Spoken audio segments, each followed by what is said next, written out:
Hey everybody, welcome to another episode of Friends Talking Nerdy. This is Tim Jousman coming at you solo this week because thanks to timing being what it is, we are going to bring you an episode of Friends Talking Nerdy Radio Theater. One of my favorite things about podcasting recently has been being able to find content to provide for you folks here. And obviously we don't have the biggest audience right now or anything like that. And, obviously, when you start out there, you should just focus on making the best show you can possibly can. And what I try to do is try to give you folks each week, every Wednesday, Saturday, and any other day that tickles my fancy. I want to give you content that intrigues me.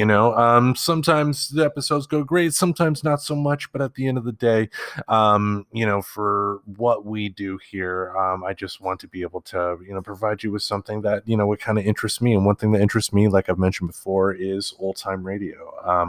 In the past, we have played some Superman, which you can find in our archives. And we also have had some other radio shows, which you can no longer find in our archives, but at some point in the future, we'll probably bring them back here. But one thing I wanted to bring up right now was one of my old favorite radio shows from back in the day, The Shadow. Orson Welles spent some time on that. There was a movie in the 90s starring Alec Baldwin, but who knows what evil lurks in the heart of men? The Shadow knows. Old time radio is just when it's amazing. And I really do think that we're at a point in podcasting to where I think some companies are kind of recognizing the benefits of giving you scripted format. Like we are looking at DC. DC has put out a Batman podcast of a full cast. It is an audio show, it is a radio show. Jeffrey Wright, who you can hear every week right now on the Marvel show What If as Uatu the Watcher. He plays Batman, and Rosario Dawson plays Catwoman on this podcast, and that to me is amazing because again, audio wise, for the longest time, people have been kind of neglecting the benefits of what audio entertainment can do for scripted stories. They don't call it theater of the mind for nothing, and when it's done really well, it can really captivate you, like The Shadow. Even folks that aren't necessarily familiar with the entire backstory of The Shadow are probably familiar with some elements of it, even if it's ultimately the Alec Baldwin film from the 90s. But I say, let's do this. Let's kick back, relax, and listen to an episode of The Shadow.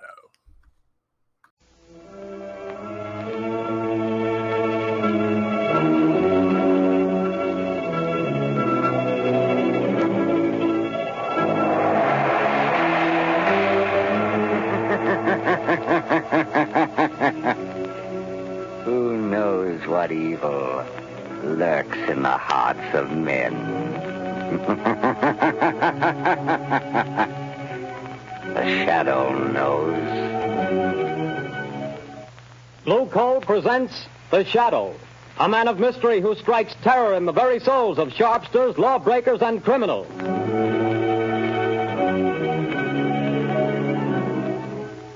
All signs point to a severe winter. Be prepared.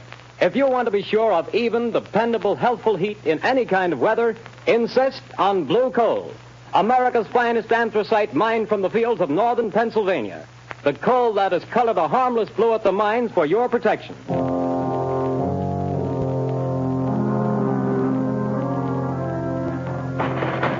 You can't have me to the jail. You can't do it. Let me out of here. Let me... Paul Gordon, listen. Huh? I can't see anybody. Who's that? I am the Shadow. Stop. We haven't much time. We must hurry, Gordon. You're in the death house, charged with murder. Yes, I'm innocent. I'm innocent. But nobody knows it. Take courage, Gordon. The Shadow knows.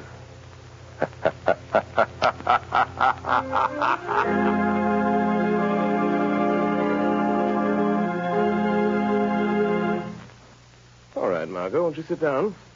I told Albold to serve our coffee here in the library, unless you'd rather go on the terrace. No, I prefer it here. Then let me see you smile. That frown is most unbecoming. Lamont, give it up. Give what up, my dear? Drinking coffee? I'm serious, Lamont Cranston. When I foolishly let you know that... Do you remember what you said? It will be exactly 5 years next week. But there's still so much to do, Margot. Well, then let somebody else do it. Don't you realize that you can't keep on like this forever? Someone's certain to identify you, and when that someone does, someone else is certain to kill you. Perhaps, but until they do... Oh, darling, stop frowning. I don't mean necessarily to give up your work, Lamont, but this other. Let the shadow just disappear and come out openly.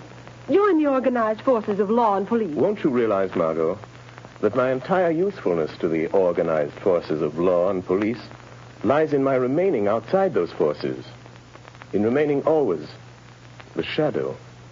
Would they approve my methods? Would they believe in my science? You would make them believe. You could make them approve. And in doing so, reveal my secrets, my knowledge. Reveal them and eventually let them fall into the hands of organized crime. No, Margot. No one must ever know. No one but you. Why do you think I've devoted countless hours to investigating electrical and chemical phenomena? Why do you think I went to India, to Egypt, to China? What do you think I studied in London, Paris, and Vienna?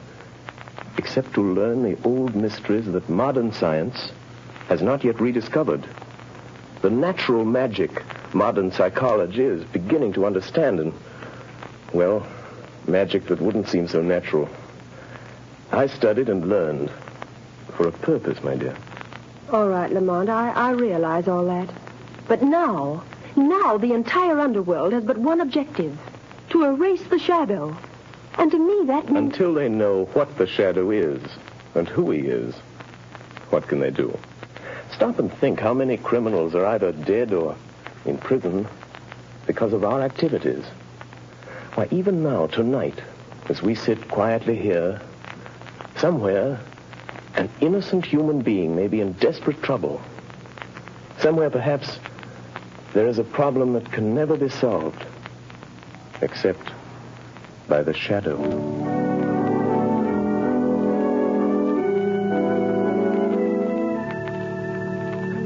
What did the doctor say, Grace?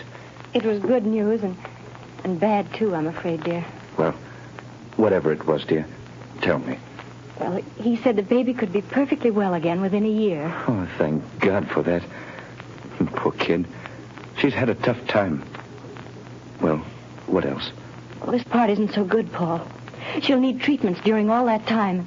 Paul, treatments cost money. I know. Well, we'll have to manage somehow. You didn't do a very good job marrying me, dear. Darling. If I could only get a job. I've got my health and I've got brains. But no one seems to want them. Oh, they will, dear. They've got to. You're right about that. We're just about down to rock bottom. I've raised every cent I can on the house and car. There isn't anything left. You and I are still left, Paul. And we've got to take care of Sally. She's our daughter, Paul, and she's got to have her chance. And she's going to have it. Somehow. Tomorrow I'll start out and take anything I can get. Darling, perhaps tomorrow things will break for us. Yes. If only they don't break the wrong way. No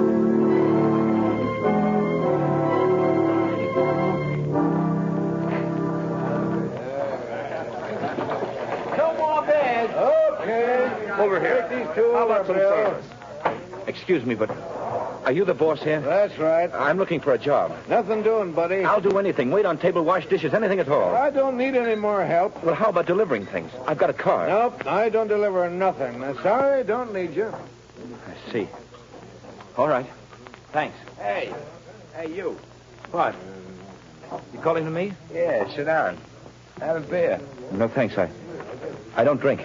Anyhow, sit down. Meet a friend of mine named Lefty. My name's Red. Look at my hair and you'll know why. Well, I'm glad to meet you both. Gordon's my name. Paul Gordon. Well, do you want to talk to me about something? We might be able to help you out. Sounds like you're looking for a job. You bet I am. I need one. You know anybody that could use me? Maybe. We don't know you yet. So far as that goes, I don't know you either. See, Red, the guy's smart. Yeah, maybe too smart. Now, look here, Mr. Gordon. We need a car, and we need somebody to drive it for us. You understand? Well, I've got a car and I can drive. Is it a good car? Has it got speed? I'll guarantee you up to 80. It's not bad. It's not bad. Now, listen, kid. How about meeting us tomorrow morning at 9 o'clock? All right. Where? Well, let's see. We're going to, I got it. Right in front of the Uptown Bank. We got to go there first to cash a check. Well, how about $5 a day? That's so. But you remember, be there at 9 o'clock, or you don't get no job. Don't worry, I'll be there. I'll be there at 8 o'clock.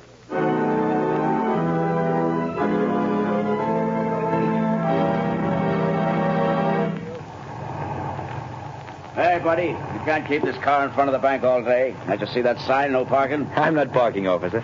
I'm waiting for a couple of men. I'm working for them. Oh. Hey, what's that? It sounds like shots in the bank. Hey, stop there, you! You got him, Lefty. Here he is with the car. Come on, you. Start that bus for us. Step on it, fella. Hey, brother, you can't do that. Go on, I will shoot. Let him have it, Red. Hold him off. I'll hold him. Wish I'd never have shot that cop. Can't you get no more speed out of this car, fella? She's doing all she can. Shoot at their tires, Red. Missed him. Try the windshield. Say, let me out of this. Take the car. They'll think I'm in with you. That's just what we're figuring on. Now, here comes a curve. After you make that stop, get ready, Red. I'm ready. I'm just leaving the evidence. Put it under the seat cushion. Right. Okay, goodbye, Gordon. Thanks for the... Hey, wait, you guys. Don't leave me like this. They'll think I did it. Hey, come on back, will you? Look out! Up with their hands. Come on, get them up. All right, officer. I haven't got a gun. I wasn't in this. They made me drive the car. Yeah, keep your hands up just the same. Go through the car, Charlie. Okay, Sarge. Now, fella, you might as well come clean on this. I haven't done anything. I tell you, I'm innocent. Hey, Sarge, I got it. Under the rear seat cushion. A bag full of bills and a gun. That's the gun that bumped off my buddy Louie. And you say you're innocent. Yes, I am. Well, it'll take more than saying so to keep you out of the electric chair.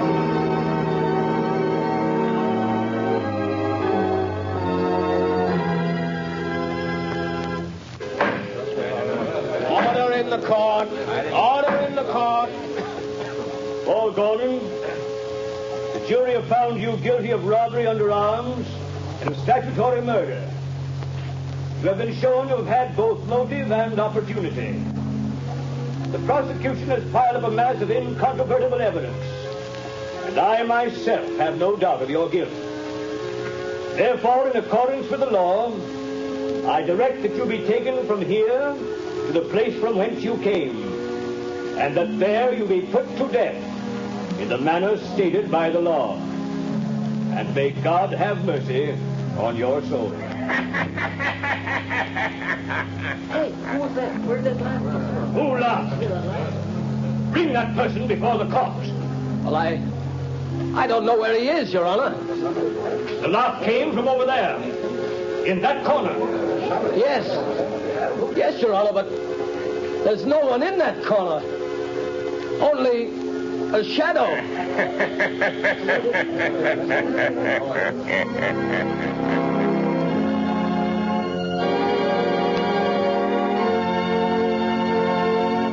Go to sleep, dear.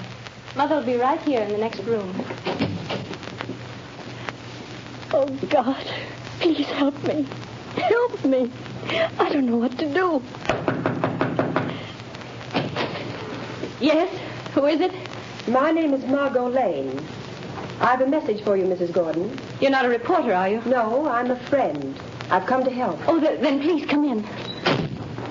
What is it you want, Miss Lane? Mrs. Gordon, your husband has a friend who's going to help him. Here's $1,000 in cash. Huh? That's for you and Sally. 1,000? Who was it sent this to me? For that, I can't tell you. But the message with it is not to lose hope. Oh, then there is hope for Paul, then. The man who sent this to you never fails. Who is he? Well, that I can't tell you. But, Miss Lane, you know him. Sometimes I wonder whether I do. I love him. But I wonder whether I know him. What do you mean? It's hard to tell whether I really know the man or only his shadow.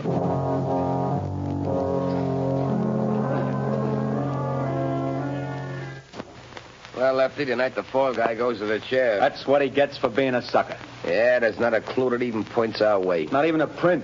We had gloves on all the time. You had yours off for a minute when you were sitting next to him. Yeah, but I didn't touch the wheel. Then we ain't left a clue. You think so? Who said that? You, Lefty? No, I thought it was you. It was I. You cannot see me. Who are you? And where are you? I am here in the room, in the shadow. You have pinned your crime on an innocent man. He shall not suffer, but you will. I don't know who you are, where you are, but you're bluffing anyway. You got no evidence. We didn't leave a clue. You did leave a clue. A clue that will send you to the chair. Where was it? Where was it? You're lying. Wouldn't you like to believe that? Keep thinking about it. Keep thinking about the clue that you forgot.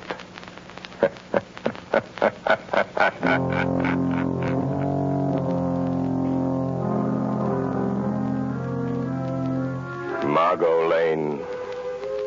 Paul Gordon is in the death house and is to die in the chair tonight.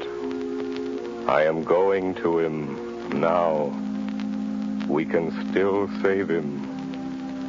Stand by for orders. In a few moments, we will return to the shadow. But before we do, let me stress this one fact. For home heating, anthracite is best. And America's finest anthracite is blue coal. Anthracite is the healthful fuel. It gives steady, uniform heat that helps prevent colds and cuts down doctor's bills. For with anthracite, there is no quick chilling of the house, such as you get with fuels of the on and off type, or with quick burning fuels that flare up and burn out. Bear in mind that heating plants in this part of the country were especially designed to burn anthracite. So before that cold snap catches you unaware, call your local blue coal dealer. You'll find his name listed in the Where to Buy It section of your classified directory under the words Blue Coal. Call him tomorrow and order a supply of America's finest anthracite.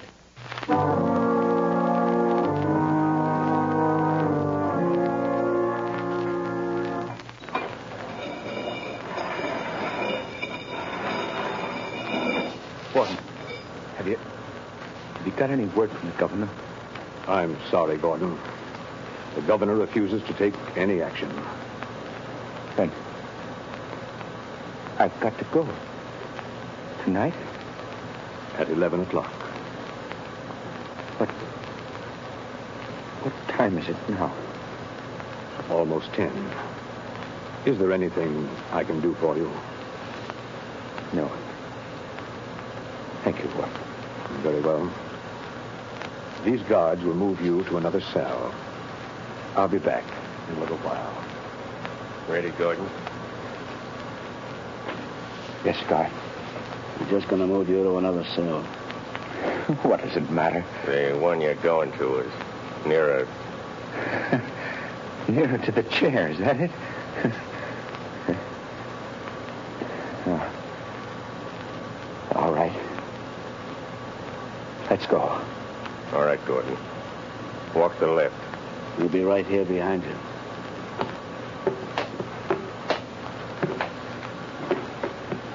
Now knock the door into the preparation chamber, Pete. Okay, just a second. All right. Go on through, Gordon. Watch him, Pete. I'll shut the door. What's the use of all this trouble? What chance have I got now? I'm afraid you haven't got much, fella. I wouldn't say that. What do you mean? Holy smokes. Look behind you. Where? There. Oh, too bad. I hated to do that, but there wasn't any other way, and he'll only be out for a while. Now, Gordon, listen to me. Hey, where are you? I can't see you anymore. Where have you gone? Back into the shadow. Now, Gordon, we haven't much time. Listen to me. No crime is perfect. There's always somewhere a loose end. The only reason that all crimes aren't solved is because there's some one fact that someone knows and doesn't tell. And sometimes they don't tell because they don't know that they know. I told everything I know in court. They wouldn't believe me then. Because you couldn't prove what you said. We are going after the proof now. You and I. How? I'm going to think with your mind. I don't know what you mean. Don't try to understand. Just do as I tell you. I want you to concentrate, Gordon. Fix your mind on everything that happened that day. Make mental pictures. I'll see what you see. I'll try. No. No, Gordon. Stop thinking about your wife and baby. How did you know I was thinking about that? I saw it in your mind. I see in my mind the pictures you create in yours. Oh, like television? Yes, or like mental telepathy or mind reading, hypnotism, whatever you choose. There's no time to talk. Stop talking. Think. I will. I'm thinking now. The picture is getting clearer. That's better. Go on. The restaurant? The bar? Gordon, stop thinking about the electric chair. It blurs the picture. I'll try.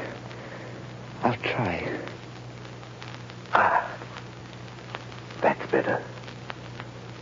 The car in front of the bank. Yes, I see it. The policeman. The crowd. Yes. Wait a minute. The small man with red hair. He was the one you called Red. Yes. Yes, I see him. Crooked nose, short, glasses. I know that man. He's Red Sloan. It's hard to see. I know. Think for your life. Try hard. Yes, you started the car. The other, Lefty, was in front with you. Lefty. See him for me, Gordon. Ah, yes. A scar on his left cheek. Why didn't you mention that in court? I forgot. Never mind. Concentrate. Yes. Lefty couldn't keep you covered with a gun and look back at the same time. What did he do? He reached up and twisted the rear view mirror. Now we've got it. That's the loose end. That's where his thumbprint will be. Gordon, now I can save you. You've told the truth. You didn't know you knew.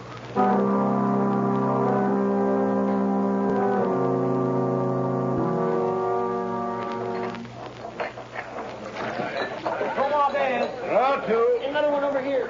Red, you're a fool for coming in here again. This is the place we picked up that kid that's burning tonight. What you want to come in here for? This is as good a place as any, ain't it? Hey, telephone for you, Lefty. Telephone? Yeah, maybe you never heard of it, but it's a great invention. But nobody knows I'm here. Well, somebody knows because they're waiting on the phone for you. It's over there on the wall. Okay. Don't be too long, Lefty. Hello? Say, what are you laughing at? Who is this? Lefty, did you ever hear of the shadow? Yeah. Say, what is this? Too bad about young Gordon, isn't it, Lefty? What do you know about that? The shadow knows. Who are you? What do you want? I want justice. Justice for Paul Gordon, Lefty. And I'm going to get it. But you ain't got no evidence. No. Perhaps there are some fingerprints, Lefty. Oh, no. We had gloves on. There couldn't be no fingerprints. Did you have gloves on all the time? Yeah, sure. I did. You're left-handed. Now listen carefully, Lefty. When you were sitting in the front seat of Gordon's car, your gun was in your left hand. Remember? Say, you ain't nobody, It's just... Say... How do you know? What did you do with your right hand? My right hand? You took off your right glove, didn't you? Oh, no, I didn't. No. Gosh, I'm going nuts. And you couldn't see the car that was chasing you because the angle of the rear view mirror was adjusted for the driver and you weren't driving, so... Do you remember what you did? No, I didn't take it off. Are you sure you didn't reach up with your bare right hand and turn that rear view mirror? Are you sure, Lefty? No, I didn't. Maybe I did that. If the police find that fingerprint, you'll burn, Lefty. Just the way young Gordon's going to burn tonight. Goodbye, Lefty. Hey, wait a minute. He hung up. No, I won't burn. Hey, Red! It's setting a gab long enough. Say, who was the guy Never mind that. Where's that car of Gordon's now? In his garage. I guess I heard his wife. Listen. What? I got a hunch. There's some fingerprints of mine in that car. Red, we gotta wipe them off of there, or maybe we'll burn in that chair, too. Come on, let's go. But, Commissioner... I'm sorry, Miss Lane, but I don't see what we can do. But I tell you, Paul Gordon is innocent. The men who committed the crime are free. Where did you get this information? Oh, that I can't tell you. Miss Lane, Paul Gordon was convicted of murder by due processes of law. Tonight he pays for his crime in the electric chair. If the police listened to every crank who came in here claiming new evidence... But they can't send an innocent man to the chair. They can't do it. No, but they can send a guilty man. And according to the evidence, Paul Gordon is guilty. Commissioner, suppose that afterwards, when it's too late, they discover that Paul Gordon wasn't guilty after all. And suppose I testify that the police refused to listen. Well, what do you want me to do? If it's within reason, I'll do that. I want you to send some men to that garage. I want you to catch the guilty men and see that justice is done.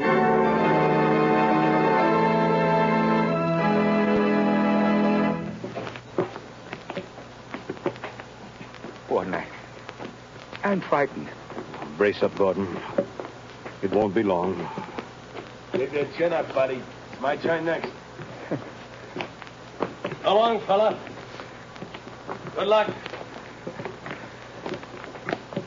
Goodbye, kid. Where is he? He promised to save me. Who, son? I don't know. It was a voice.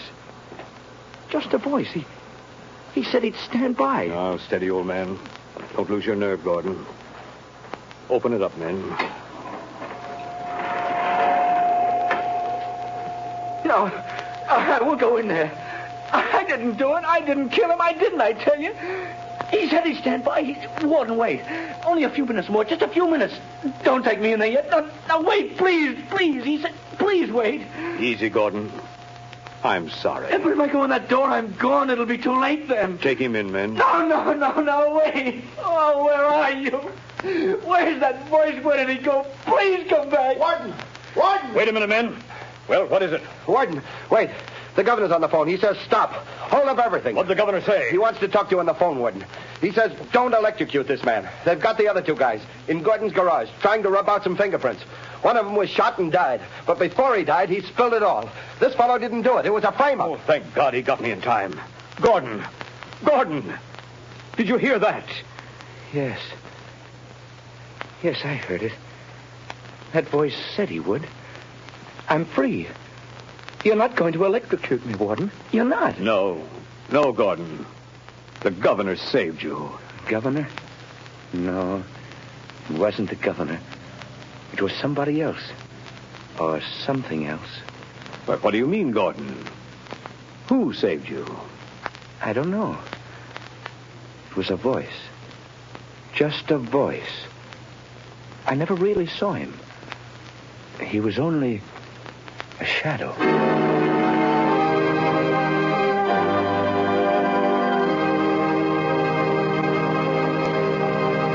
Before another adventure with the Shadow draws to a close, John Barclay, Blue Coal's heating expert, would like to say a few words. Mr. Barclay. Good evening, friends.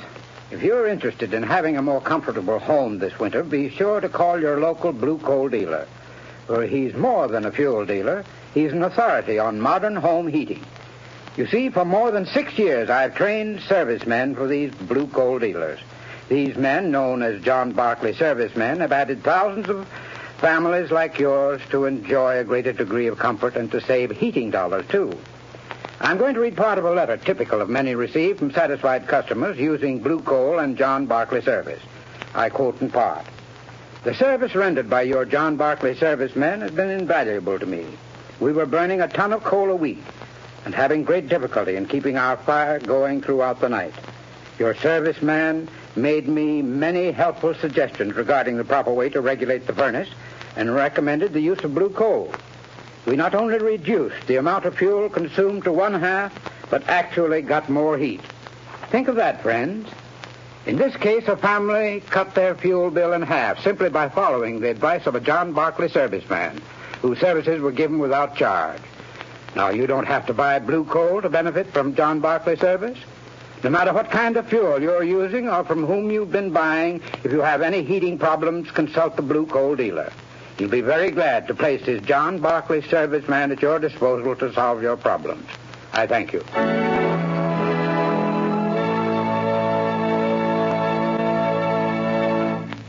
The story you have just heard is copyrighted by the Shadow magazine.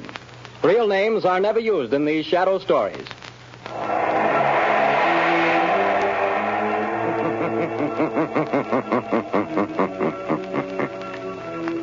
The weed of crime bears bitter fruit.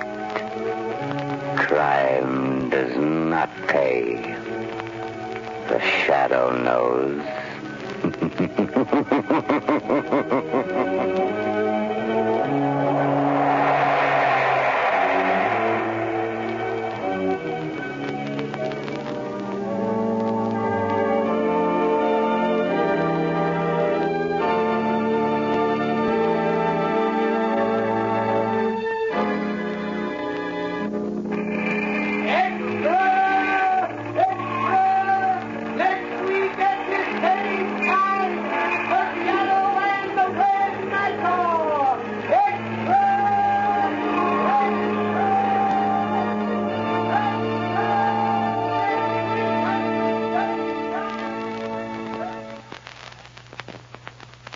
Subscribe to Friends Talking Nerdy on iTunes, the Google Play Music Store, as well as Spotify. Remember to support Friends Talking Nerdy on Patreon.